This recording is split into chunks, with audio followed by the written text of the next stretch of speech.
morning, everyone. This is Anthony, Wall Street Trader. It's 9:19 a.m. Eastern Standard Time on May 28th, 2021.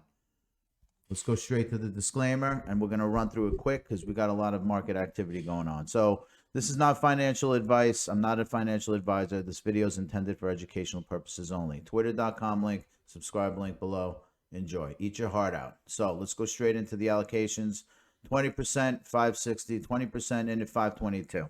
I have 60% on the sidelines ready to continue my purchase and easing into the RLC trade. As I mentioned to everyone, putting your money at the first entry point is never technically a good idea. You know, these things are so volatile that you'll probably get it at a better price. So you nibble in at slow points where you feel like you can get in there at a more meaningful and attractive price. So I have 60% on the sidelines. I will deploy another 20% out of that 60%, assuming one of two conditions hold. I'll buy it when RLC US dollar hits 4, if it hits 4. And then I'll also buy it when RLC Bitcoin, or the strength of RLC to Bitcoin, hits or goes below 12,000, if it hits and goes below 12,000. Now let's go straight to the charts. I know everyone's a little angsty today. RLC is probably hovering around the $5 range. If you take this back to a month and change ago, you could see like this support, resistance turning into some sort of support area. Look, we could easily go down to 4. Nothing could, gravity is a wonderful thing in the sense that you can buy more at a lower price. But it could also be a bit annoying if you're fully baked and loaded into RLC. So it depends on where you are right now in your allocation. Beauty's in the eye of the beholder here. But look, Bitcoin took a little bit of a rip down. We're going to go into why. So I would be buying RLC US dollar if it hits close to the $4 range. I think this would be a good bounce opportunity.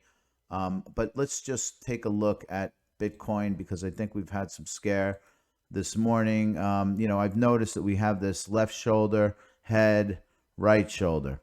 Okay, I'm not sure how much longer this is going to take, but I still think and contend that this will probably resolve to the upside this weekend. I think this is a very short-term head and shoulders pattern that developed overnight and from yesterday. So we started trekking up here yesterday, and then we started kicking down. So this is validation that we do have a regular head and shoulders, which is bearish. But at the same time, depending on where we go from here, we could just start trekking up easily as well, stopping the bearishness signal that we're getting out of this head and shoulders pattern. Now let's go over to RLC BTC, which is the strength of RLC to Bitcoin. And this honestly is probably contributed as much, if not more, than the Bitcoin US dollar. And as you could see, of the almost 9% that we're down on RLC US dollar, it looks like it's even between Bitcoin going down and RLC going down, both at about 4.5 a clip. That's kind of where we're at, 9% down. Now let's take a look at this chart. Clearly, as soon as we ripped through this line, I was a little worried about it yesterday. I talked about it. And, I didn't really care too much because I know that if it rips down, I'll be able to get it at a lower price. Well, it kind of went all the way down to the 12,600 range, right? And what did I say? I would like to see it if I want to buy more.